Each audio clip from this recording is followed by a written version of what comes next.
So Yeah. thank you everybody for joining us. This is my first podcast, still unnamed, but I'm here with a great guest and friend of mine, Paul Walker, who's an attorney at law and has an office in Clark Summit. Thank you. And thank you for inviting me and having me as a guest on your first podcast episode. That means a lot. I'm a lawyer in Pennsylvania, focusing most of my practice on personal injury. I end up doing a lot of different kind of civil litigation, and I got a bunch of stuff I've sort of picked up along the way. I run my own show. I started out that way right out of law school, and so I've had to learn creative ways to earn a living to pay the bills, and I try to keep it as fun as I can and take on cases that are meaningful to me. Yeah. So pleasure to be here. Oh, absolutely. Now that's kind of uncommon to go straight into private practice, or is that something that happens often? Yeah, I would say in the current day and age, it's very uncommon, especially like lawyers by nature tend to be more kind of conservative in their approach to things. So the vast majority of them are looking to get a job. And a lot of them obviously will step into like eventually opening up their own practice, but they feel like I want to learn the ropes and I don't want to make any big mistakes on my own and ruin any potential chance I have at making my own way in the world at some point. So I think that's kind of the thought behind it, Yeah. Yeah. Well, it's the same thing I would do. I got the entrepreneur spirit. So if I had that license, the first thing I would do is not want to be tied. Because I feel like a lot of these big firms, they overwork you and they use you up and you're not really making as much as you could on your own.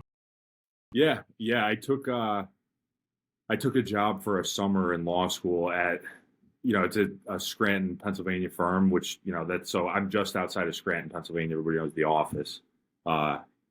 And the firm I worked at for the summer was in Scranton. So it wasn't a mega firm, but it was a bigger size firm. There's like maybe, 15 to 20 lawyers. And what they effectively, the structure of like, if you're an associate at a firm like that, you're billing hours. Like that's the name of the game. So essentially you're beholden to billing hours. You're showing up at the office and you're churning out those bills. That's the name of the game for them. Yeah, I bet. The attorney, I had an attorney working on a business thing that I had in New York, that I mentioned to you.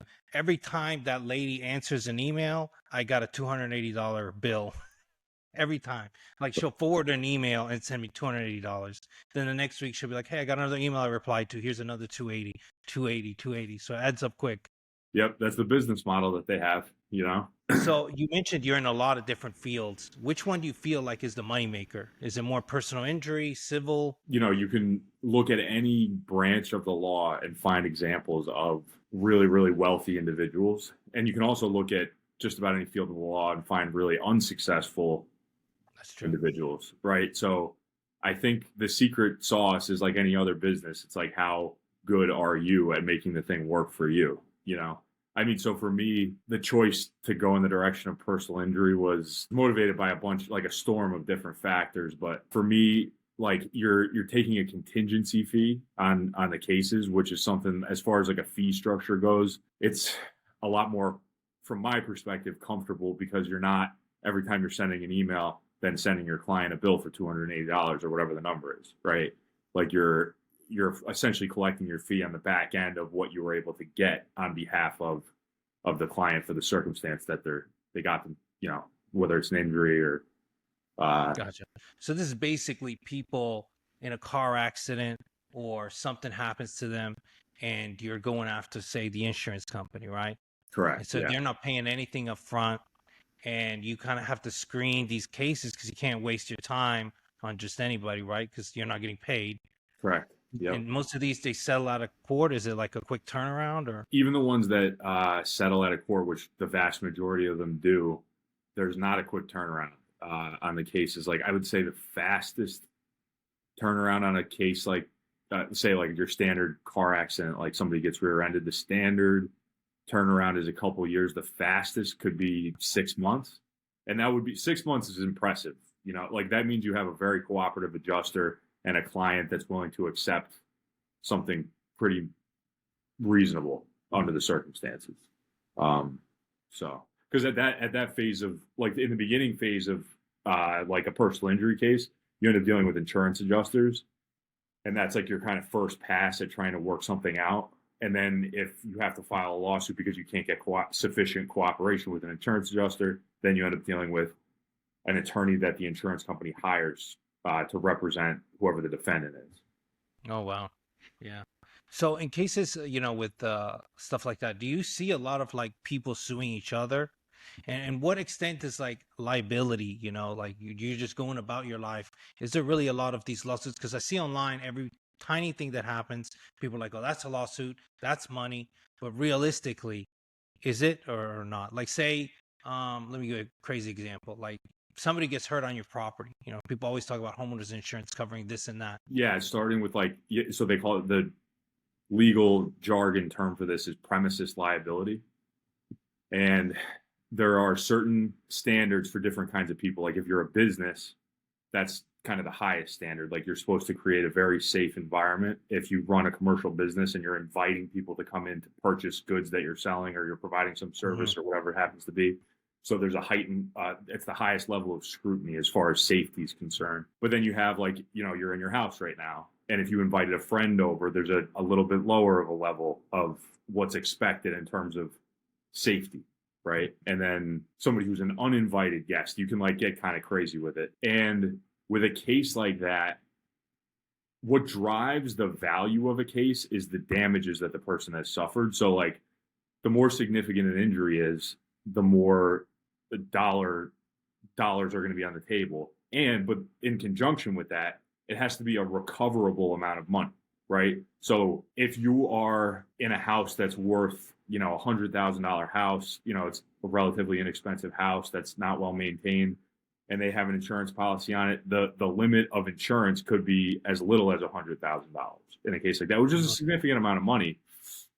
But your standard like slip and fall case, unless your injury is very significant, the money that you get is not necessarily going to change your life. It might make your life easier, and obviously, like $10,000, $50,000 means a lot to a lot of people in the world. But I think anybody would admit that $10,000 and $50,000 waiting around 2 years to get it, and then you're Oh yeah. paying out legal fees, you're paying out all the costs that have to get fronted to get the case settled, or take it to a successful verdict. It's not a whole lot of money. Yeah. Well, I asked that because I was reading and I saw this case and it just boggled my mind. I don't know how much truth there was to it because it was kind of like a short video. But apparently, like somebody who owned a lot of Airbnbs had a guest that was going down the stairs outside, slipped and fell and sued to the point where now the guy's going to have to liquidate the property to cover the lawsuit or something crazy. And there was even video, like I guess from the Ring doorbell of her falling. Okay. But there was a railing, but I guess there was ice. I don't know. Is that a case that you could see going forward? Is that something people have to worry about? So there are so many things at play with like the scenario you just described that are like buzzing through my head right now. Like Airbnb itself, I've worked with clients that have Airbnbs that are like, the ones who manage them, and they're the property owner, and they book it through Airbnb. And Airbnb offers $1 million policy. Plus you have your homeowner's policy on top of that, which is like, usually people pick $1 million if they're especially if they're running an Airbnb. Theoretically, they're going to be smart enough to get an insurance policy that has a pretty significant amount of value, so they don't end up in a situation like you're describing with this guy where he has to sell the property. And when somebody falls downstairs, I mean, you can obviously be dealing with a very minor injury to a very major injury. Like, so if you're talking about like this person became paralyzed for the rest of their life, like a vegetable state, they can't use their arms and legs. Obviously, there's going to be a big, gigantic pile of money at stake with an injury that's significant.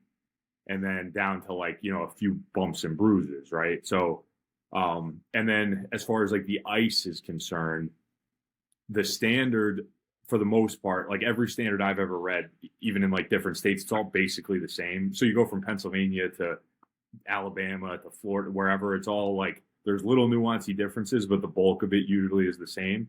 And it's like the standard becomes that they took reasonable measures to mitigate, like say snow and ice or whatever it happens to be. Mhm. Like if an Airbnb tenant is staying over for the weekend and on a Saturday night it snows 6 inches, and in the middle of the snowstorm they go outside and slip, it's kind of difficult to say that the landlord could have done anything in the middle of a snowstorm, right?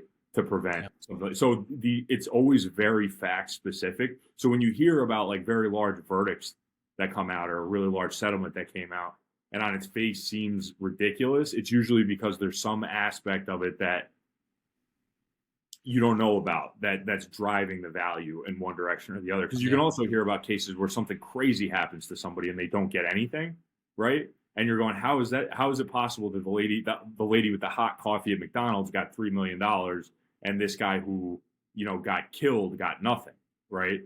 And it's usually because you're missing a piece to the puzzle, right? Oh, it's funny you mentioned the McDonald's hot coffee. I mean, that's a famous case.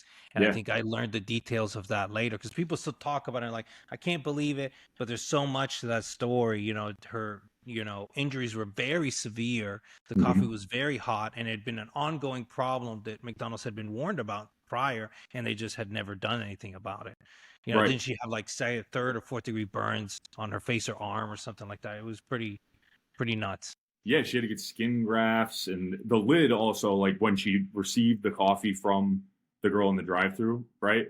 She takes it, and the lid wasn't secured on the coffee either, which is why it spilled all over her lap immediately. And it was being stored at a temperature that was like not fit for human consumption, right? No human could take a sip of that and not burn the skin inside of their mouth. So all that stuff gets presented to a jury, and they go, "This is really unreasonable and unsafe." Right. But then you just hear like the basic, the tagline and like a clickbait article, or in those days it was the newspaper, but you just read the headline and you get, oh, she spilled coffee on herself and got a couple million. Like, this is crazy. These injury lawsuits are out of control, right? Like that's what ends up being the story that gets told. And insurance companies love that story, right?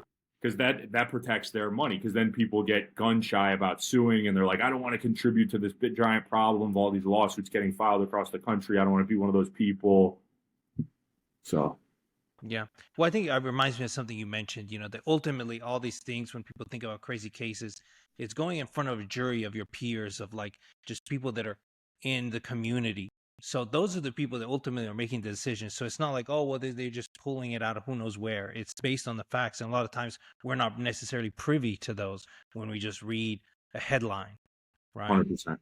Yeah. One of the things that I noticed, and maybe it's a good thing, but like with personal injury, like I think in civil and in cases, right, there's a threshold, a financial threshold that kind of prevents a lot of frivolous stuff necessarily to come forward, right? Because the person that wants to sue, they got to fork that initial money, right? Yeah. But with injuries and some lawsuits, right, they get to the lawyer, if they have a story that's compelling enough, they don't have to give any money, right? And that can be pushed forward and forward. So I can get in these kind of weird situations.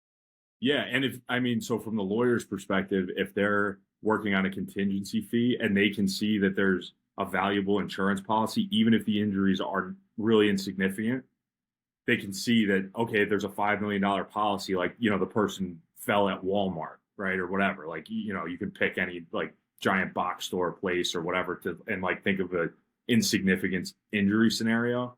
And that's what kind of drives frivolous lawsuits. And same thing, hospitals, whatever. Although medical malpractice from the plaintiff's perspective is an area of the law that's very, very expensive to litigate because of all the expert requirements that you're dealing with. So the lawyer is the one fronting all the expenses to litigate a case, right? That's typically the arrangement with a contingency fee, which a lot of people don't really understand. So the lawyer is fronting an investment in the case, right? Like, they're going to get reimbursed if the case settles or goes to a successful verdict. But if you're having to front like $10, $20, $50,000 to litigate a case that you're not sure is going to win, you're unlikely to bite, right? From the lawyer's perspective, they're unlikely to sign a case up in circumstances like that. So if you have a case and say you don't have enough money to keep pushing it, they'll evaluate and give you loans and kind of fund your case. So me personally, if I saw the writing on the wall that it was going to cost, because I'm solo dolo guy, I'm, one of one. So if I saw the writing on the wall that it was going to be a really expensive case to litigate, I have connections with guys that have gigantic bankrolls, and I'll just split the case with them and litigate it with them, and then we'll split the fee, they'll front the costs and whatever, and we'll litigate it together. Right. So, and that's been like whatever success that I've been able to personally have is directly correlated with the relationships that I've cultivated with other lawyers. Right. Like the guys that I've gotten close with that have mentored me and sort of showed me along. That's where all my success comes from, So Can you talk at all at like your biggest case or something that like really defined your career up to this point? yeah, so I mean, there's there's been a couple. Like the one that I have sort of that's in the works is nowhere near settlement, and it's 100% by far the most valuable case that I've ever been involved in, and it's related, and it's always like the more valuable cases. This is the dark part of like working in this world. Like from my perspective, I'm getting paid a chunk of money that gets settled out, right? Hmm. So the reality of that is that I am making more money through people's personal tragedies, right? So that's something that I have to like face down and understand and like come to terms with, right? And it's a weird thing. Like that's why people get so uncomfortable with the marketing of personal injury attorneys because they see these billboards, injured, call me, and it's like, these guys are out here rooting for people to get mutilated, right? Like, and it's and but it's something that like if you're not honest with yourself, if you're a personal injury lawyer and you're not looking yourself in the mirror and realizing like this is a reality that you have to face and contend with, you're fooling yourself, right? And it's a really tragic story, and it basically involves medical malpractice and childbirth, right? So the baby got severely Oh wow. injured through childbirth. Um, and it's a really horrifying, sad story that uh, hopefully we'll be able to get told. And I think another thing that like people probably don't understand is that as far as like lawyers who are in court, like court lawyers, because there's plenty of other lawyers that will never find themselves in a courtroom, but the what makes a great courtroom lawyer is a great storyteller. Like that's the end all be all. If you're able to tell a good compelling story on behalf of your client, that's what wins and that's what works, you know? And that can't be overemphasized enough. My little tagline is expect to be heard.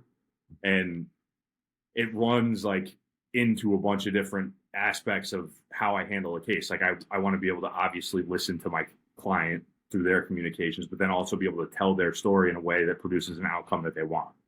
You know what I mean? And telling an effective story. Like, I mean, the best example that everybody knows about is the O.J. Simpson trial. Like, the whole country understands fully that O.J. Simpson murdered his wife and his wife's lover. Like, I don't think anybody would say that that's probably not what happened. Yeah. But the defense lawyers in that case were so good at telling a story that created a reasonable doubt in the minds of the jury that they decided that there wasn't enough evidence to convict them, and they tossed the case, right? So, yeah, Yeah. I mean, that's one of the things I like about you. You're very passionate and, you really listen. And that's something, a lot of attorneys that I've dealt with, once you pay the fee, they kind of like, they're yeah, hard to get to. They're not very responsive. And a lot of people will tell you what you want to hear, not the reality of yep. things. A lot of tales like, oh, well, we'll get this solved right away. We'll get the case, settled, closed up real fast. Then as soon as you pay the fee, they're like, oh man, this is gonna take some time. This is not this, and the And story they changes. And I glamorize it. just rather somebody be frank with me. Absolutely right. Yeah, I think there's the spectrum of lawyers that people kind of expect is like you have your kind of super nerd intellectual types that are lawyers that are like really quiet, mousy, back office type people, and then you have on the other end of the other extreme is just your arrogant, pompous psycho who's an egomaniac that nobody respects or really wants to be around, but you're like, oh, he's my psycho, so I'm going to hire him for my case or whatever, like a pit bull. And personally, I just really try to be myself at the end of the day. Like, I think that's what matters and that's what resonates and that's what works. Like, why would I can't afford like my deepest desire is to be myself because that's what's going to work for me. You know what I mean? As a lawyer. And yeah, I think that's something a lot of people kind of Well, I know I miss. had prepared questions and we kind of strayed, but Yeah. you got a lot of interesting things to say. And I did want to ask one thing before we get into it, and that's like if the average person is in need of a lawyer and they don't know where to start, what do you think they should be looking at, and where should they get the information to even start evaluating or calling someone? Yeah. Yeah. So there's a lot of things to consider. I think the best place to start is by whatever access you have to other people, ask around and see if they have somebody that they know that's any kind of lawyer. Because a lot of people kind of get hung up on like, I need a divorce lawyer, I need a personal injury lawyer, I need a criminal lawyer, and I know some guy who does X thing who's a lawyer, but he doesn't do that, so I'm not going to call him.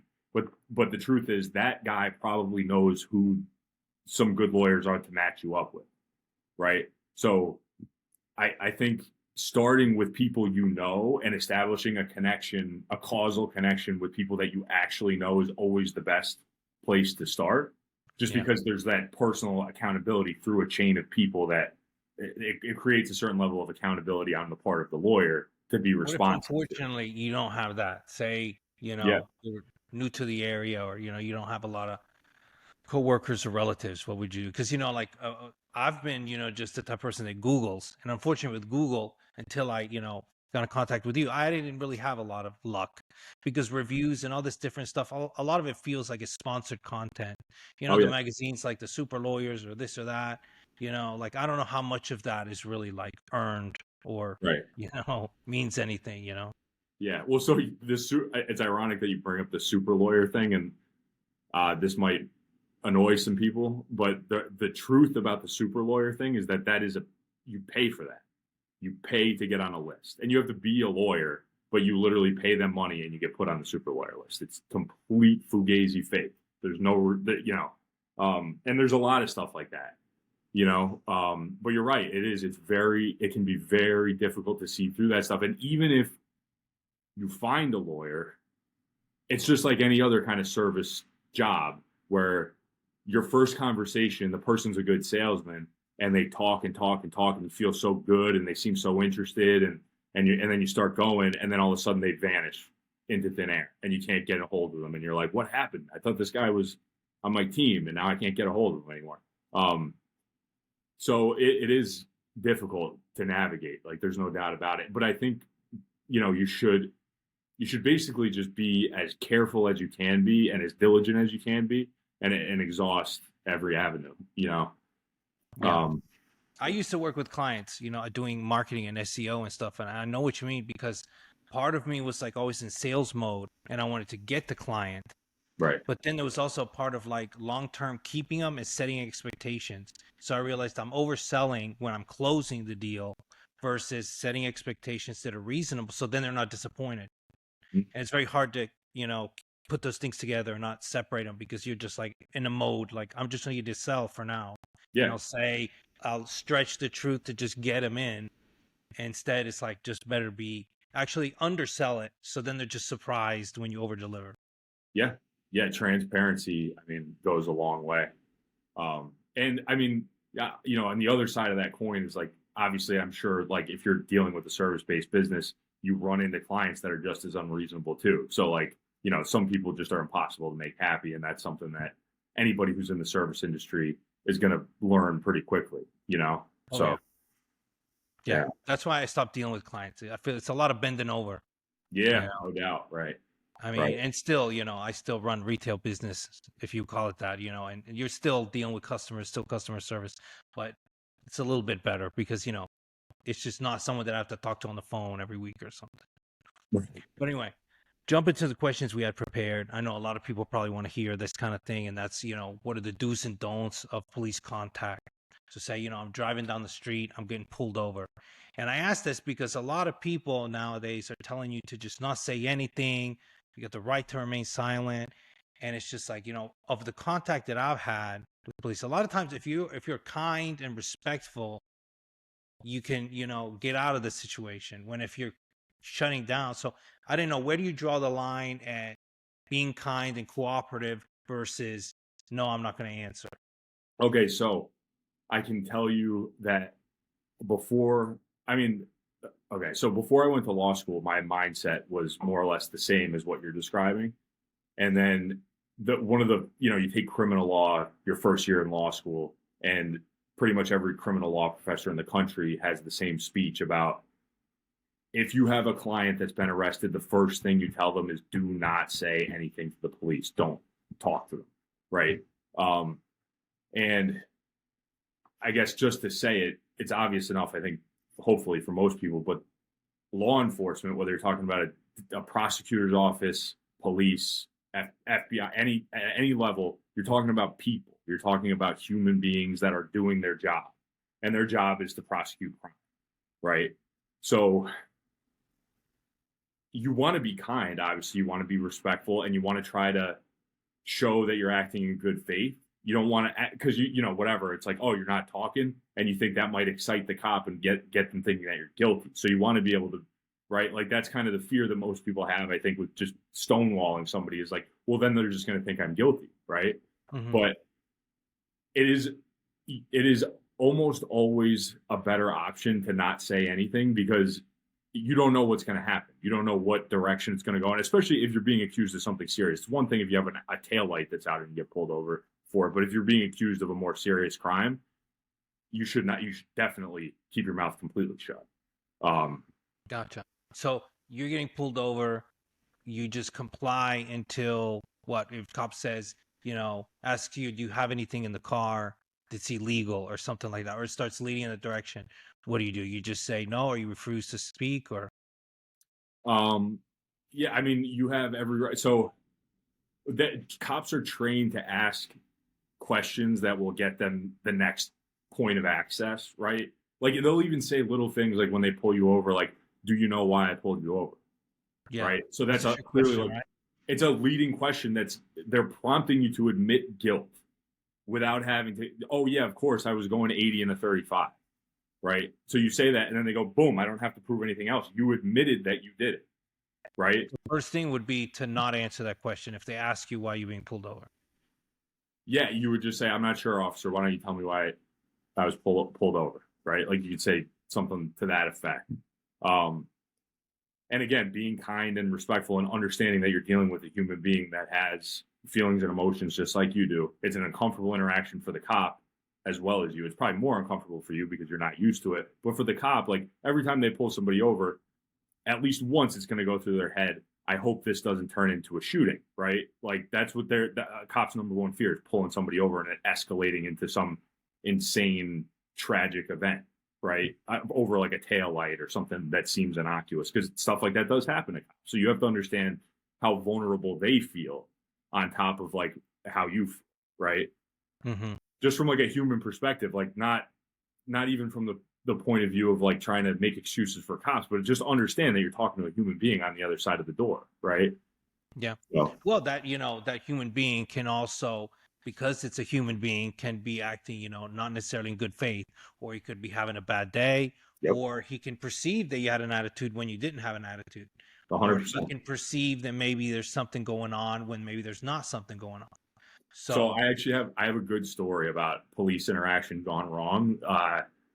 I was maybe 21 at the time, and I was like 21, 22, and our buddy had just turned 21. Mm-hmm. So we're like, let's, we'll go to the casino to celebrate, right? It's like this local casino in my area. We drive down there, and it was July, and it was a really hot night, hot, humid night in Pennsylvania. And so we're on the highway driving home, and we could see that there's a DUI checkpoint coming up the road. So we all laughed because none of us actually drink or do drugs. It's a whole other story, but we're all stone cold sober. We know we have nothing to hide, right? So we're like, oh, DUI checkpoint, this will be interesting, right? Whatever. And then this cop, I was in the front passenger seat. My buddy's driving, and this cop approaches the driver's side window, asks my buddy for his license and registration, kind of starts asking vague general questions. What are you guys doing tonight? Et cetera, et cetera. And this cop is like, I mean, he's got to be 380 pounds. This guy is gigantic. Okay. And it's hot. Like I said, it's a hot night, and he's just dripping sweat. And after they have some back and forth, my buddy was from Virginia, so his license said Virginia. Whoa, what are you doing up here? Blah, blah, blah. It just starts a whole other conversation. And then when there's a break in the action, I make a comment. I say, man, it's a tough night for a DUI checkpoint. So hot, right? And this guy, for whatever reason, assumes that I'm making fun of him, right? He just takes it as an insult. I totally meant it to be like relatable human moment type thing, but he just took it completely the wrong way. Mm-hmm. And he looks at my buddy and he goes, hey, I know you're not responsible for assholes in your front seat, but now you're going to have to go over in this parking lot over here where all the other cops are, and we're going to Oh, fully interrogate you, right? So we pull around into this parking lot, and they're all the guys in the car. There's two other guys behind me, and everybody's yelling at me, "Why'd you have to open your mouth?" And I'm going, well, "I was just trying to be nice, whatever."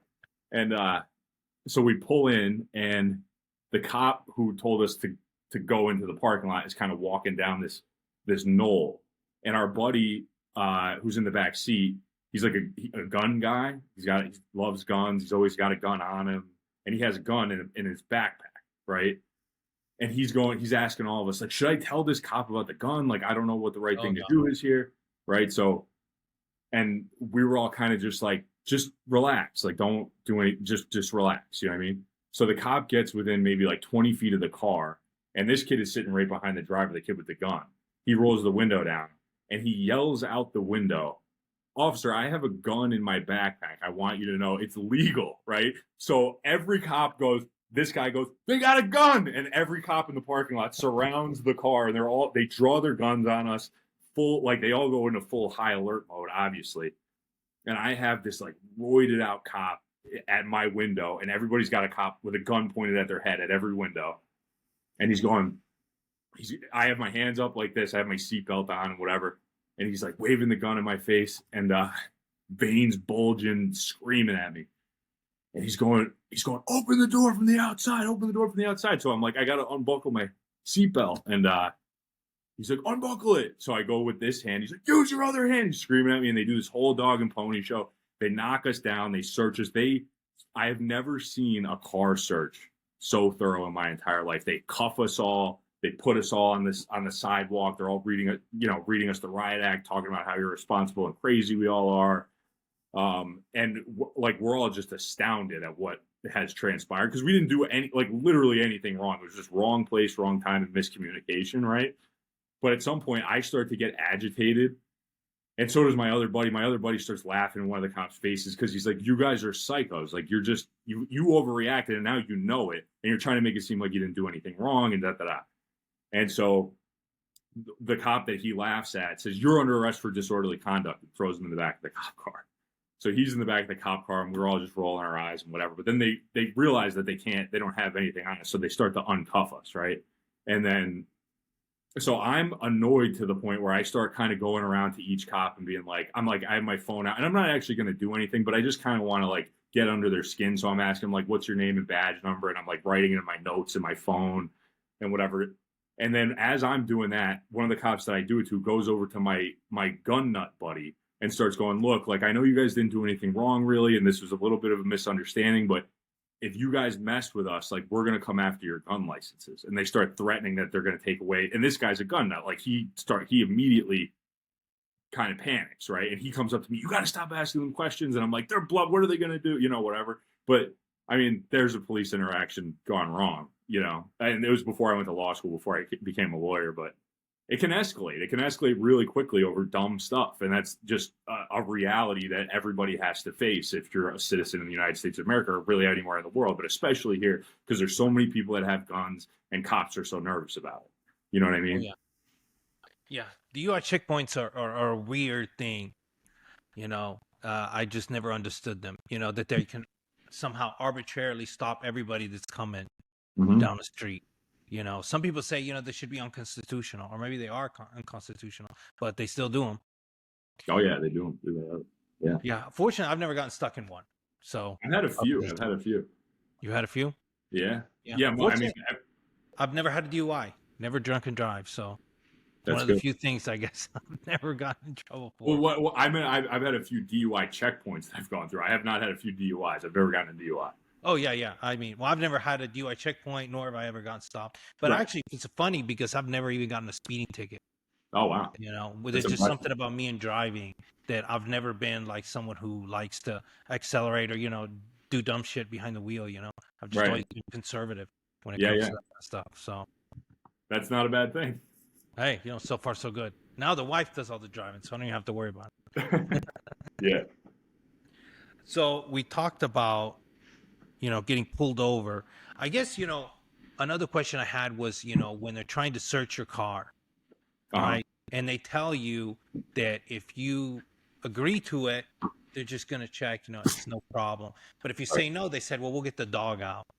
Uh-huh.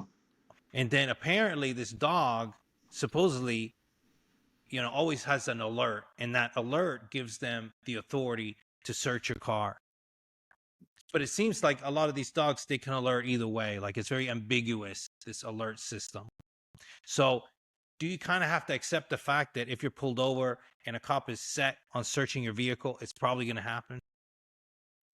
Um, no, I don't think so, because like circumstantially access to a dog, like they're probably only going to bring a dog out if they're really sure that they're going to find some drugs in the car. So they have, like, in other words, like, you are a drug dealer that the cops are targeting. You see what I mean? Like, so basically, like, if you don't feel comfortable and you're like, no, I don't want you to search my car, like I'm not doing anything wrong, you have every right to say no. And the odds that they're going to ratchet things up to that level for no reason, that they're, in other words, they're not doing an active investigation on you, it's unlikely that they're going to call for the cop that has the dog and like make all these arrangements logistically. And then, I mean, that's a whole dog and pony show for them to go through. So they're only going to do it if they know they're going to find something. You know what I mean? But they'll try to bait you if they suspect, for whatever random reason, if they have some suspicion and they start drilling you with questions. The best thing to do is just respectfully decline Yeah. and be as nice as you can. I'd say. I mean, there's no, like, you're just going to get yourself into, there's escalating the situation is not going to help you by being rude ever. Yeah. So, Well, I heard someone also say that if they say, well, we're going to get the dog out here, you're not obligated to stay with the vehicle. Is that true? um, yeah, I mean, unless they have some basis to detain you, some reasonable basis. But if they don't, then they don't. And so, like, a reasonable basis to detain is that you're being investigated for reasonable suspicion of a crime. If that makes sense. So, I mean, it's all kind of and all the language that, like, you hear as far as, like, the legal world goes, it's set up to be squishy so that when you apply facts to it, you can kind of see what the truth is. Like, in other words, when you're presenting the information to the jury, it's like, okay, so the standard is reasonable suspicion, and here were the facts associated with this particular case, and then the lawyer explains what they are. So it's like, do you think that this police officer had reasonable suspicion to do the search or to detain the person or whatever it is, right?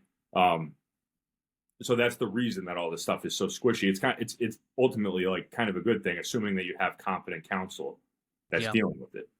Absolutely. Well, you say, like, cops do all this kind of baiting stuff, because, they're trying to build a case, they're trying to investigate. So there's Yeah. all these small things that they can say to have you admit something. What are some things, if any, that could pop in your head that could get a case thrown out that sometimes cops do that maybe you could bait them into doing? Like, if you keep it in mind, like, this is unconstitutional. If they do this, they ruins the case. Well, so I actually, one of my best friends is a criminal lawyer, and he had a case recently where it was a group of young guys gets pulled over, and they all do drugs and they all have drugs, right? So, Hmm. and I think it may have been known by the cop that pulled them over that they were targets of investigation, let's say, and uh, they do a search of the car. I think they consented to it, like one of the driver of the car consented to the search, right? And the cop was wearing body cam, and so he was the defense counsel, my friend, and so he gets access to the body cam footage. And so what police do after they make an arrest is they write up what's called an affidavit of probable cause. And what that document says, it's a narrative about what happened, as far as, like, the story goes, and that's how they base the charges that get filed against the defendant on the affidavit of probable cause. Does that make sense? Hmm. So it's the story, and then so in the affidavit it says, and so my buddy is representing the kid that was in the front seat of the car. He was a passenger, and the cop mixed up the evidence, so he took drugs from the glove box and put it on the front seat. I think it was a pack of cigarettes maybe, and there were drugs inside the pack of cigarettes that were, like, he opened it and saw it, and he kind of just put it on the front seat. But then he took this kid's bag and the kid that was in the front seat that my buddy ultimately represented, and he takes the kid's bag and he starts emptying the contents of it onto the front seat as well. So then the cop forgets that he takes this pack of cigarettes out of the glove box with the drugs in it, puts it on the front seat, and then he remembers that all the stuff on the front seat belongs to the front seat passenger. It came out of his bag, and he forgot. So he charges this kid, and it was a significant amount of meth, I think, or something. Oh wow! It was a drug that he would have been punished significantly for. It wasn't like marijuana, right? It wasn't marijuana, exactly. So he gets charged with like a very serious, like it's possession with intent to deliver, and like he was facing potentially multiple years in prison over it. And so my buddy, who's the criminal defense attorney, reviews the tape, and he sees that the cop is obviously making a huge mistake about who actually is the right, the person to pin the drugs on, right? So he tells so at this point, you're dealing with the district attorney's office, so it's like someone who's an associate attorney in the DA's office in this county where this kid got arrested. And these DAs are busy, and they don't trust criminal defense counsel all the time. They don't trust them on their word. So my buddy's like, you have to look at the body cam footage. Like this, there's no basis to have this kid charged with anything, right? Because he didn't have anything in his backpack. And it literally got to like the day before this was scheduled to go to a trial. So and meanwhile, this kid is sweating the whole time. The kid who's charged with the drug possession, and wasn't his drugs, right? And so it took the date, and it takes maybe 6 months to get a trial date and like that whole thing. So this kid is sweating this whole time until my buddy can finally convince the day before the trial is the only time the DA wants to actually review the body cam footage and look and realize, oh, there's no case here. And then he finally backs off and goes, okay, we're charges dismissed. Sayonara, see you later. So basically, they commingled the evidence with the one guy in the backpack in the front. Oh, wow. Yep. So he got completely let go. Yeah, not a single charge against him, right? Well, hopefully he counts his blessings and stops doing drugs and just takes this as a learning experience, but probably won't. Right. Yeah, probably won't. Wow. But yeah, and so it's funny, like the way that cops are, and this is like kind of a little understood thing that needs to get more attention. So when you're, especially like the most common thing that happens as far as like a personal injury lawsuit is a car accident. And like clockwork, when you get into a car accident and it's a significant accident where the police respond, and then the at-fault driver makes an insurance claim, and they tell their insurance company, I was in an accident, it was my fault, whatever, I rear-ended somebody, or whatever the story is, they tell their insurance company, the insurance adjuster, they'll go hunt down that police report, find out who the person is that is the victim and potential plaintiff in a personal injury case, and they'll get them on the phone as soon as they can. And they do the same thing cops do with asking these leading questions, trying to get this person who might have a case to say things that are going to be used against them ultimately, right? Yeah. So they'll say, like, even if somebody's significantly injured, if you get into a car accident and you hurt yourself, you're like a grown man, you're a big guy, whatever. If some random insurance adjuster calls you out of the blue and you answer the phone, hey, I'm so-and-so from whatever insurance company, I heard that you were in an accident, how are you feeling, right? And you might be pretty banged up, and you might say something like, I'm feeling pretty good, I'm grateful to be alive, or something, right? But you might just say, I'm feeling pretty good, and then they're going to use that against you throughout the course of the whole case if you decide to pursue money out of that insurance policy. So you like talking to those adjusters is a bad plan, period. You know what I mean? Like, even if you don't have a lawyer yet, you should just tell the adjuster, please don't contact me again. I'm working on hiring an attorney. I'll have their office contact you as soon as I do. Something to that effect, Oh yeah. Yeah. That's crazy that they're allowed to do that. Oh, they're allowed, Yeah. Man. And they quit 2 days after an accident, and the phone's ringing, Now, you mentioned like prosecutors and being overworked. Is that ever something you considered, being a prosecutor, working for the state? Not seriously. I mean, I think in law school you kind of flirt with the idea of like all kinds of different avenues, right? Like, because whatever, you meet people and you do. I spent a summer at a federal judges' chambers, so I was seeing how they're called U.S. attorneys at the federal level, and I've seen those guys. Those guys they're smart, they're well equipped, they work hard, they take what they do very seriously. Those guys are, for the most part, incredibly dangerous to be on the wrong side of. Like those offices, they're so well funded and they take themselves so seriously that like winning against them is very, very difficult, you know? But that's what they say. Federal cases, the prosecutors almost always win, right? Yeah. Like if the FBI is charging you, you're done, basically. Yeah, because they typically won't charge, they won't even charge a case that they don't think they can win.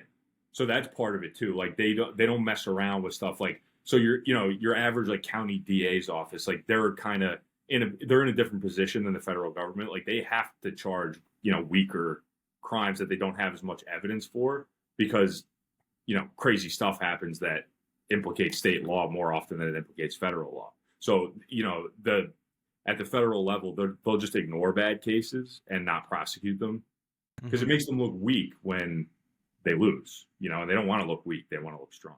That's something that people don't typically think about, I guess, as far as like, you hear like whatever trial lawyer, like there's like a movie about some trial lawyer and they're like, oh, I've never lost a case or whatever. Like, the people that go to law school, a lot of them are very competitive by nature. So like, even if they're on the wrong side of the case, if it's their side, and that's like ultimately, I talk about this with other lawyers a lot. Like, it's a really dangerous part about practicing law because if you know you're on the wrong side of a case, but you can exploit some fact about the case that makes you win and ultimately lead to the wrong outcome, that's arguably pretty unethical, but it's something that a lot of lawyers do.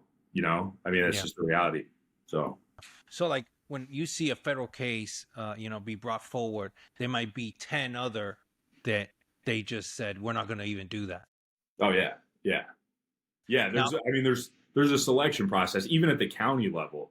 They're not just going to automatically prosecute cases. Like, unless they know that there's a sufficient amount of evidence, like there's a lot of stuff that could get thrown out because of the way the cops handle the evidence. So like they never even charge a crime because they know that the cops did something that ruins the case from the outset. So they just never even file charges in the first place, even at the state level.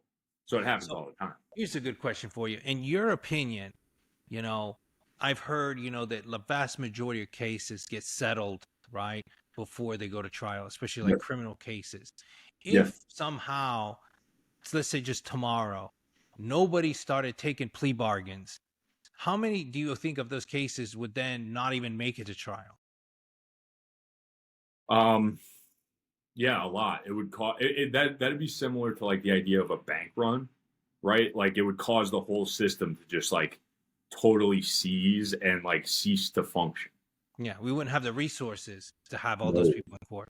No, I mean even during COVID, I mean a lot of it would just create like an insane backlog inside the courts. Like during COVID, that happened a ton. Like courts were just having to continue stuff so far out, and then you ended up having a lot of people getting let out of jail because you can't, like, the case has to be prosecuted in a certain amount of time, or else you have to dismiss it. So stuff like that was happening. I mean, there was a lot of different problems and fallout from COVID. Resource aside, I feel like sometimes a lot of these cases that people take plea bargains, they're setting themselves up for failure because actually maybe the case would never even really have enough evidence to be prosecuted. In other words, even though it's kind of wrong, you hear kind of like judges, if you take something to trial, it's an unspoken thing. Well, actually kind of spoken. They'll tell you that if you take it to trial and you lose, you're getting the max. Yes, that's true. A lot of judges have that philosophy. That's absolutely true. And that's not something that's supposed to happen, but it seems like it's something to dissuade you from seeking justice. Yeah, I mean, that's definitely problematic. There's no doubt about it. And then the other big issue, especially with people who are accused of crimes that don't have financial resources to be able to pay a lawyer, is they get assigned a public defender, and public defenders' offices are more exhausted than prosecutors' offices. So like they're just working out plea deals that like left and right are not ideal for their client. You know what I mean? And it's because they're overworked and they can't afford to focus on cases that deserve more attention. They just are spread too thin, So yeah, I know what you mean. It's an unfair, system, but at the same time, it's like, well, what could you do to change it? We just don't have the resources. There's not enough public defenders. There's not enough funding for public defenders. We don't have enough time, enough judges. Right. to do anything. Yeah. You know, Yeah. Yeah. I don't know. It's just crazy to me. I think the first thing is we shouldn't punish people for going to trial, right? But I do understand kind of the set. But a lot of people I feel will take a plea on a, especially something that maybe is just probation. They offer you a deal to be like, hey, you'll get out tomorrow with probation, or you can take it to trial. Maybe you're innocent, but they tell you, but if you happen to lose a trial, the max is 5 years, 10 years, but you can get out tomorrow with probation. And so you're like, oh man, tomorrow with probation, I'll just take the probation, you know? You're right. Yeah. No, that's true. And I think something that people don't really understand about the nature of a trial is that neither side wants to go there because anything can happen because there's so many variables that are literally impossible to predict. Right? Like if there's so much human error involved in a trial and unpredictability with respect to how human beings are going to perceive and be perceived and what the judge's mood is going to be and what kind of jury pool selection you're going to get and whatever and it could break in either direction for either side no matter what kind of case you're dealing with and any smart lawyer knows that, you know what I mean? So the risk of going to a trial even if you have a really good case is still significant to your client's position. You know what I mean? Which is why, like, you hear a lot. Like, I try to pay especially close attention when something like this happens. But you can have a situation where I actually heard of a dog bite case recently. This is kind of just interesting food for thought. But so the facts surrounding it were that this woman's inside of her home and her front door is open, and there's a dog down the street, a Doberman. You know what a Doberman is? Mm-hmm. It's kind of a big, scary dog, right? I mean, whatever. I've met plenty of nice Kind of the dogs. long face, with the pointy ears. Yep. Right. They got a loud bark. They're kind of big, whatever. They can be intimidating, sure.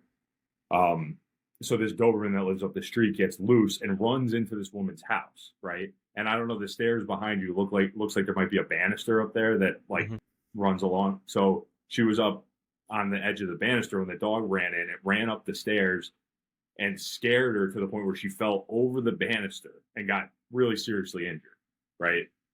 So the homeowner who had the dog, their insurance policy got triggered by this event, ironically. That's kind of a funny little wrinkle of the law, but that's You said kind of the lady's homeowner's insurance, they got attacked? Or no? No, so it was the person who owned the dog. It was their homeowner's insurance. Gotcha. They got triggered. Yeah, that got triggered. So that's who defended the case. The insurance company did. And I wish I could remember the exact numbers, but it was something like what they ultimately got at trial was 40% of what they were offered as a settlement figure before trial. So they took a 60% hit in value because they didn't accept the settlement. And the explanation, so in other words, let's just say it was the insurance company's offering $100,000 for this lady's injuries. I have no idea what the actual numbers were. And they refused to settle for $100,000 because the plaintiff's lawyers thought the case was more valuable than that. So they take it to a trial. They go to trial. The jury comes back with $40,000. So that can happen, right? Like, and the explanation I got was that people love dogs and they don't want to hold dogs responsible for injury. Which, I mean, people do love dogs. You know what I mean? So. That's crazy. That's crazy. Yeah, I mean, those are things you have to take into consideration with the jury, that they are human. Yeah, 100%. I don't know. I having a child and reading about like pit bulls killing kids has kind of made me more, standoffish. My mother, she loves dogs, and I used to be, a dog lover. Now we have a cat, and I'm just more alert. I tell my wife, we go to the park and stuff. It's like, you got to be careful. Because I don't know, it seems like every day I read something and I look at my son and I'm just worried because I know the dog is capable of doing a lot of damage. Oh, yeah. Plus, I remember like every class I had, like growing up, there was always a kid that had a dog bite on his cheek. Like somebody was always getting. Again? Huh? Where'd you grow up? Oh, I grew up in Italy. Okay, where in Italy? Torino. It's up north by the Alps. Okay, cool. What kind I moved over after high school. I'm sorry? What kind of dogs do people have up there? What's like a common dog to have? Oh, man. All kinds. A lot of German Shepherds. Yeah. A lot of German Shepherds. I grew up with German Shepherds. I have one now, actually. It's a good dog. Yeah, they're smart. And I mean, But have you ever heard you know who Tom Segura is, the comedian? Hmm. So he has this bit where he talks about how nobody knows, unless you're a parent, you don't know what it means to love your child. I have 3 kids, and he talks about comparing pet love to kid love, and like, you know, whatever, you get a friend who says like, oh well, I know what you mean when you say you love your kid so much. Like I love my dog so much, right? And you just kind of smirk and you go, okay, well, until you're a parent, it's kind of hard, you know, whatever. But you don't want to insult them, so you don't go there. But like his whole point was like, I have a dog, and I had the dog before I had the kids. But now, if that dog ever hurt any of my kids, I would immediately drown the dog and present the dead dog to my kid as like, look at what I did for you. I killed the dog, right? And it just goes. That's how deep. And I feel the exact same way. Like if my dog ever hurt my kid, I would kill my dog immediately without hesitation, right? So, yeah. Yeah, it's very weird. Having kids really puts things in perspective. I never was as worried and just like a low level anxiety all the time worrying about my son. And nobody really said that, like, oh, it's hard having kids, but nobody told me like that you'll always be worried and anxious, thinking, what if something happens? Every time it rains or something, if my wife's out, I'm like, I hope they don't have an accident. I hope this doesn't happen. You know, it's just, and because he's so small, you know, it feels like Oh, anything can happen all the how time. how old is he? 2.5. Okay, yeah. So he's still basically a baby. I mean, Yeah. yeah. And he's Not. getting into everything. It's really funny too how vulnerable, because you just said when my wife's away, and I remember like you know, my youngest is 4, so they're all kind of out of the baby phase now. But when you get left alone with a baby as a man, and you have, you know, your wife like has, there's just obvious differences between men and women, and women have a way better time navigating the newborn phase, I think, than men do. I think most people would, you know, kind of understand that. And when you get left alone with that newborn as a new dad, you're like, it's a scary time, you know? Oh, yeah. Oh, yeah, definitely. And, you know, you mentioned the stairs and lady falling from the stairs. Now he gets up there all the time, and I'm always stressed out, you know.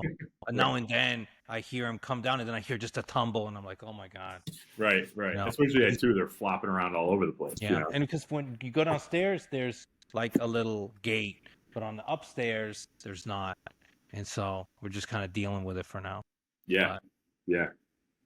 so how old are your kids? Oldest is 9. I got 9, 7, and 4, and it's girl, boy, girl. Wow. So you started early. You said you're 33. Well, Yeah, 24. Not too yeah. I bad. was 24 when my daughter was born. Yeah. So you're out of law school by then? No, no. I was in law school with my son was born when I think my first year of law school was just ending, or no, it was just starting. It was the second beginning of the second year. He was born in August. That was Okay. Your wife's a lawyer too, by chance? no, no, no, no, no. That would be Yeah, something. yeah. Let me see. Let's see what other questions I had here. It's a lot of insight. I really appreciate it. Oh yeah. Especially the thing about the deal, you know, sometimes taking the first deal is the way to go. You know, and that's Yeah. just something you have to assess. You know, in that case specifically, do you think that the guy was just overestimating maybe like pain and suffering, or just like something? I think the plaintiff's lawyers were underestimating how much people love dogs, because So like that it's was just pretty like much basically it. yeah, like I think if it was any other circumstance, like it's just so easy to paint it as like, oh, look at the picture of the dog, like whatever. They could present evidence about the dog that it's like this good family dog and whatever. And who doesn't either have a dog or know somebody that has a dog that loves them or whatever. So that element of things can really shake up a case in ways that are hard to That's predict. But crazy because it's a Doberman and it came into the lady's house. yeah, yeah, literally right. So that's what from the plaintiff's lawyer, that like their perspective, they're like, this has tremendous value. This is an extreme factual scenario. Like imagine if you had your door open and a dog sprinted in and caused you a significant injury. It's like, you know, obviously the homeowners who were supposed to be in control of the dog were extremely negligent to let the dog run loose through the neighborhood. It's going to jump into somebody's house, right?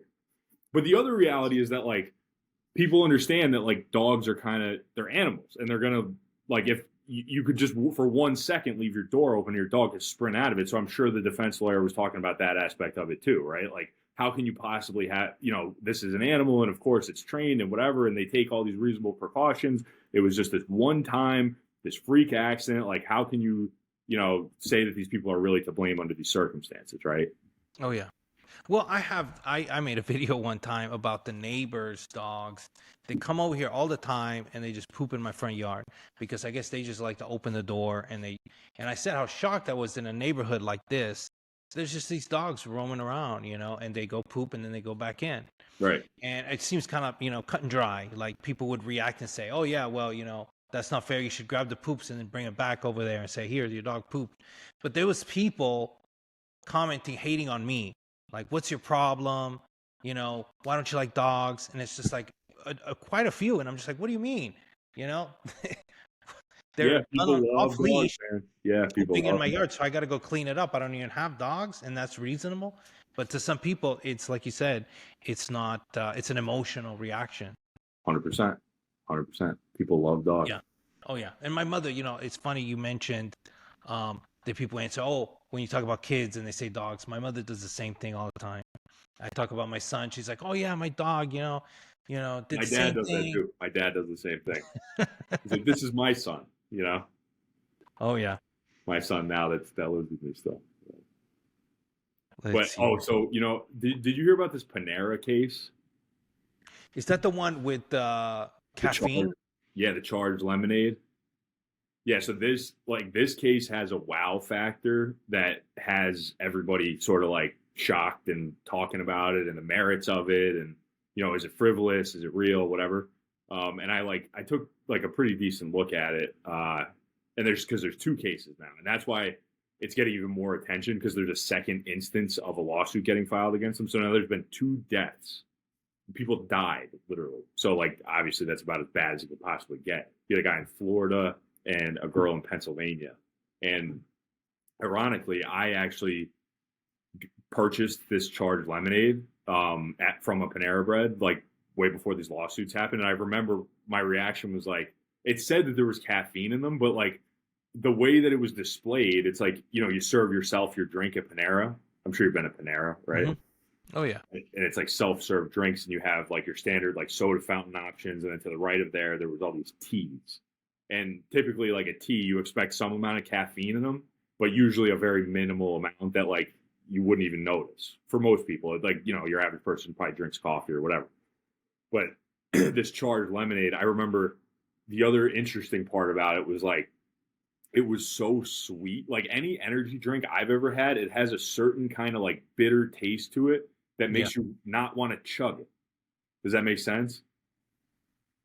Like Red Bull or C4 or whatever, like any like pre-workout style drink that you would consume, it's kind of got like a bitterness to it that you wouldn't want to chug. This lemonade tasted like it just went right down the hatch. Tasted really sweet, and it had a ton of. I could feel like the surge, and it was like 5 o'clock at night, so I was kind of annoyed. I'm like, I wouldn't have drank. In other words, the taste wouldn't really make you think that it had a lot of caffeine either. Correct, exactly. And I'm sure, and so that's like an interesting thing that I wonder if they're gonna, if this ends up in a trial, present that as like kind of a factual discovery on like the way these kinds of products are marketed and consumed by people, because it's like you would have to assume that like they're building in flavors that are like not something that you can just go guzzle down in a heartbeat. Like they're almost putting tastes in there that make you slowly consume the product on purpose for safety reasons, right? Yeah. Now, for those that don't know, this is a case where I believe a young girl, right, in PA, yep, drank it was more than 1 glass of this. No, she was 1, and the guy in Florida was 3. And this particular drink is like an energy drink, but it's a tea, and it contains like 3 or 4 times what even an energy drink content of caffeine has. That's exactly right. Yep. And so they passed away, and they've assessed that that's the cause, right? So it's something cardiovascular related to the caffeine, like an overdose, if you will. Yeah. So the girl in Pennsylvania had a heart condition, is my understanding, and she would actively avoid caffeine. And the guy in Florida had a bunch of different physical and mental handicaps, I think. And so that guy drank 3, I want to say large servings. And like you said, we're talking 4 times what's in a can of Red Bull in 1 serving, right? So, yeah, I mean, and it's just like, it's a matter of like warning. And so another interesting part of this case is Panera has, since these lawsuits have been filed, they've taken steps to change how the lemonade is purchased. Like, I think in most stores, they've moved the lemonade behind the counter, so you actually have to ask for it. Like, I could imagine being in a Panera and my 7-year-old son goes, I want to get another drink. And I say, go over there, buddy, you can serve yourself, because I don't want to get up from the table. I could imagine I can see him and whatever, and I can't see which one he's picking. Maybe he picks the supercharged lemonade, right? And he drinks that. So Yeah, that seems very, I don't know, negligent, and it surprises me that it was just not something that they considered. Now, do you know if the supercharged lemonade, is that a product of Panera, or is this something that they brought through a distributor? So I know when I drank it, it was in it was in a giant plastic container that was being filtered and cycled through. So it looked to me like it was a product of Panera. I don't know for sure. Yeah, because like sometimes like a Coke product is not, but then some places actually they're branded, and I just never heard of anything like that had that much caffeine. Yeah. I mean, I think a lot of people are pretty shocked by it, but it's still one of the, well. And you brought up an interesting point about, you said the word causation, and that's a critical part of what's going to make the the cases have success or fail. They have to prove causation. Like, the plaintiff's lawyers have to prove that the reason that these people died, there's a direct link to the drinks. And Panera is going to do everything. And so it's going to be like a competition of expert testimony, basically, about like the effects of caffeine on the body and whatever. And it's just going to be a battle of the experts on that front, So, as someone on the outside looking in, I think they'll probably, I don't know, but I would say they have a strong case. They have a good chance of winning. I mean, it just seems like, pretty negligent on their part. And, like you said, people have passed away. It seems like not something I would want to defend. Exactly. So that's the thing that's important to remember too. Like, from a PR perspective, Panera is likely to settle the case just because it's such a bad look for them publicly to be defending this lawsuit where people died. And then they obviously made adjustments to the way they served the lemonade and whatever. And it's like, just try as best you can to make these people as whole. Do you know if they've made adjustments already? Yeah. They moved the lemonade behind the counter, and I think provided updated warnings on their website about it. So could that be used as kind of an admission of guilt, or could that in any way used as evidence of like, hey, look, they know that they're guilty, that's why they did this? Right. So that's a very good question. And the answer is they're technically, the plaintiff's lawyers are not allowed to introduce those actions by Panera as evidence of negligence per se, right? Like, you're not allowed to introduce it for the reason of showing that they're liable or responsible for the injuries, but you can bring it in for a bunch of other reasons, like to show feasibility, for example. And so the reason you can't introduce it to show that they're responsible for the injury is because, as a matter of public policy, what would happen if you allowed that is that when someone was seriously injured and you could do something to fix the problem, the person who created the problem would literally be disincentivized from fixing it, because they would say, look, they're going to win their lawsuit against me and I'm going to be bankrupted if I fix it, so I'm just going to leave it alone. So as a matter of public policy, you can't bring it in for that reason, but you can bring it in for a bunch of other reasons because there's exceptions carved out for the rule. And if you had to guess the ballpark, what do you think a case like that would be settled for, where someone perished?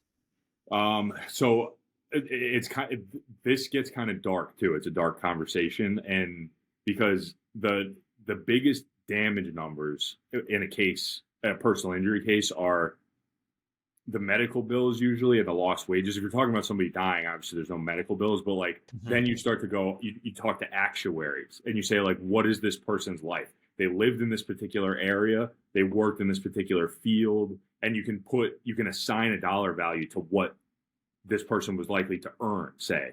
That's crazy. I never knew. That's how they would come up with a number? Yeah, that's what they do, literally. So if you were a lower income earner, the number they would say your life is less valuable just because you earned less? That's what they would say. Yeah. So you remember Kevin Hart got into that accident with the truck? Yeah. It wasn't Kevin Hart. It was Tracy Morgan. I'm sorry. Okay. Tracy Morgan. I know who Tracy Morgan is. I don't know if I remember that. So he gets into a pretty horrific accident with a Walmart 18-wheeler. You know what? I do remember it. So Tracy Morgan is a famous comedian, and he was on a hit 90 Rock show or something. 30 Rock.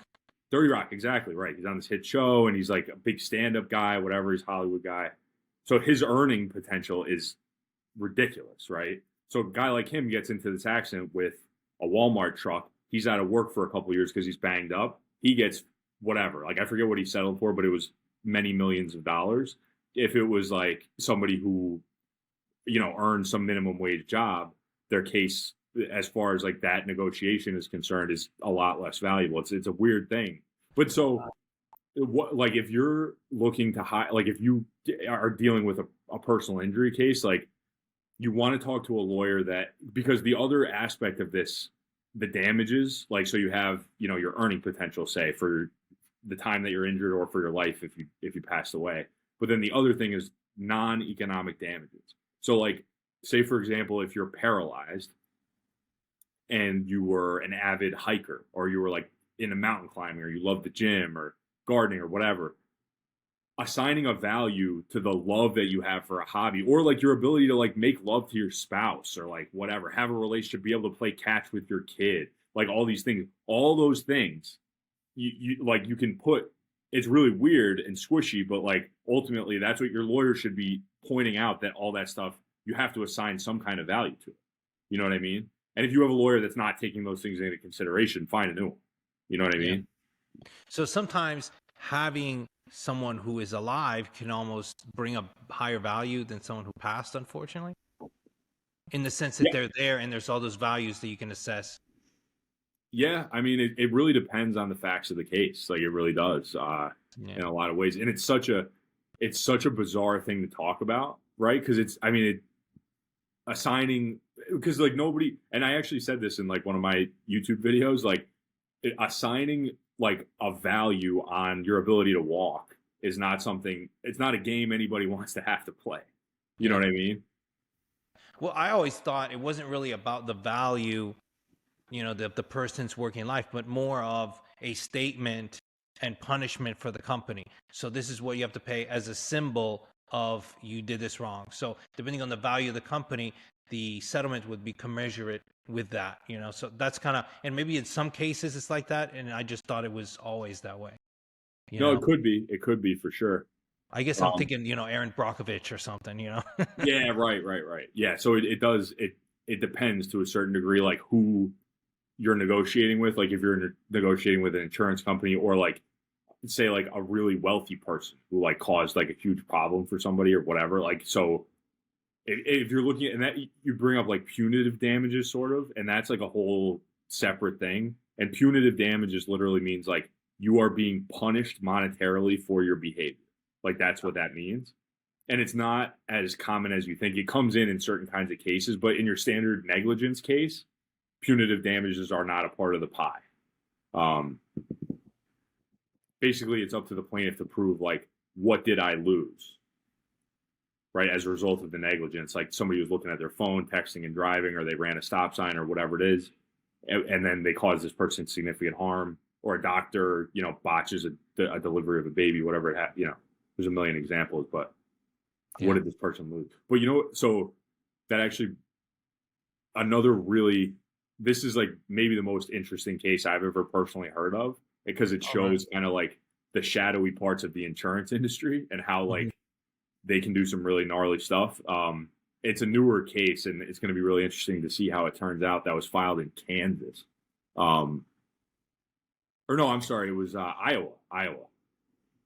And the plaintiff's lawyer is this guy that I've read a couple of his books, and he's like a ridiculously talented trial lawyer who I admire quite a bit. The guy's name is Nick Rowley or Raleigh. I don't know. So anyways, he's now representing this clinic that was bankrupted through a personal injury lawsuit. This guy's a personal injury lawyer, and now he's representing a clinic that was bankrupted by a lawsuit for a botched birth of a baby. So, but in the way all this breaks out, it's kind of complicated, so bear with me and let me know if you're lost at any point. Okay. But basically, this baby's born at this clinic in Iowa. There's an aspect of the birth that goes wrong and goes sideways, and the doctors were negligent in how they handled whatever happened, and the baby was really significantly injured by the doctor's action, right? Now, doctors and hospitals, they have big, gigantic insurance policies. For those of you that don't know, they all do. So the family of the baby, they sue this clinic and the doctors that were on staff that delivered the baby for the negligence, right? So the case is, as far as liability is concerned, a slam dunk from the plaintiff's perspective. Like it was apparently very clear based on the facts that liability was going to be imposed. So at that point, it's a negotiation on damages. Like, what's the award going to be? And so the plaintiffs were demanding the policy limit. Let's just say the policy limit was $100 million. I don't know what it was, but let's just call it $100 million for the sake of simplicity. So they're making this demand as the case is progressing for $100 million. And they're saying in their letters and communication with, they're negotiating with the insurance company at this point, right? During the litigation, they're going back and forth with the insurance company and making these demands. We're saying, pay the policy limit. If we go to a trial, it's very likely that the verdict is going to be in excess of this $100 million, right? Yeah. And the insurance company ignores all that. They go to a trial, and the award is $150 million that the jury comes back with. So sure enough, it's more than the insurance company, the policy that they have with this clinic is worth. So now there's an excess judgment out there. So when excess, they have to pay. Yeah. So now the defendant is on the hook for this $50 million. So what does the defendant do? Immediately files for bankruptcy, right? So this is where it gets kind of interesting and where this guy comes in to represent the clinic, right? So because at the same time that this lawsuit was going on, the insurer was lobbying for a bill at the state legislature in Iowa for tort reform. Are you familiar with that? Yeah. So tort reform basically means pass laws to limit the amount of money that a plaintiff can recover in a personal injury case, right? Yeah. And they're paying to lobby the Iowa state legislature to pass a bill that caps the damage awards, right? And so then they take this verdict that's 150. It's an eye-popping number, obviously, for anybody to see. So, but what the insurance company does, they get this verdict and they run to the state legislature and they go, "Look, lawmakers, we have this insanely large verdict, against our insured, whatever, they got bankrupted by it. We're going to have to pay $100 million, blah, blah, blah." And they're using this as a lobbying tool for the lawmakers to say these plaintiffs' verdicts are out of control, right? But the reality is, like, they acted in bad faith against the clinic and had a clear motive because in the long run, the insurance company is going to save significantly more money than that $100 million by having a new law that caps the damage in the first place and makes it a lower amount. Does that make sense? So this is what's crazy, is that it was the lawyers of the insurance company that mismanaged that. So in the end, they didn't care because, like, taking a chance, anything that was over the policy limit, they weren't liable for anyway. Well, yeah, not only that, but then they were going to they were going to use the verdict as leverage. So, like, theoretically, they could also tank the defense of the case, period, and, like, lose on purpose at trial, right? Because, like, all you have to do is do a bad job, and then the verdict amount increases because the plaintiff's lawyer is doing a better job and the jury sides with them more and sympathizes with them more and whatever. And then now the maximum amount that they have to pay at every single case from the insurance company's perspective is reduced. So, like, the insurer is colluding to create this scenario where, like, this one family obviously gets taken care of very well for what happened to their baby when it was, delivered incorrectly. But now everybody from the future now, because this insurance company is manipulating at the state legislature and using this case to leverage this tort reform bill, now, everybody can collect less money because they took advantage of the situation and they're exploiting it and acting in what's called bad faith. So that's what this lawyer is representing the clinic. They're suing that insurer for what's called bad faith because the insurer owes an affirmative duty of good faith to the person who they have the policy with. And so you think it's a good case, a strong case? It sounds great on paper. Yeah, we'll see how it goes. It's really, like, just interesting to me, Oh, absolutely.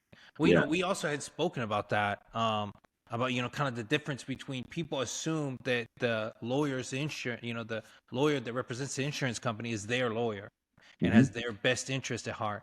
But that's not necessarily true. That's the insurance lawyer. Yeah. So that's an important thing to understand if you get sued, that there's inherently a conflict between this lawyer's position as it relates to defending you and the fact that the insurance company is paying this guy's bill or girl's bill, however, as the case may be. So, like, if your case is like, the example of this baby, like where it's clearly worth the policy limits, like there's plenty of examples of cases like that where whatever it is worth the policy limit, and everybody knows it and it's really obvious, but the insurance company wants to play hardball and like drag the thing out and make it as painful as possible for the plaintiff to recover the money.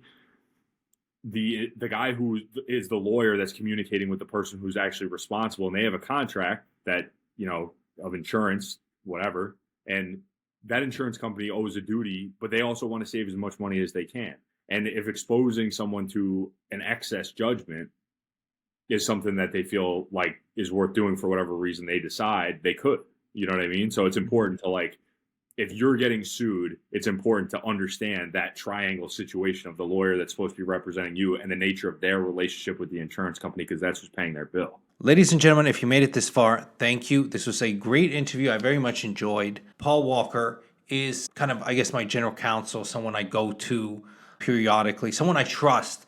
And that's why I wanted to have him on. And also I wanted to recommend him. So if you're ever in need of an attorney in PA or anywhere else in the United States, Paul would be my recommendation. He has a YouTube. He does some videos as well. This is the info. And you can also reach him at his website, which is walkerlaw.co. Now, a recommendation for me, I hope you guys don't think like this is some sort of half-hearted thing.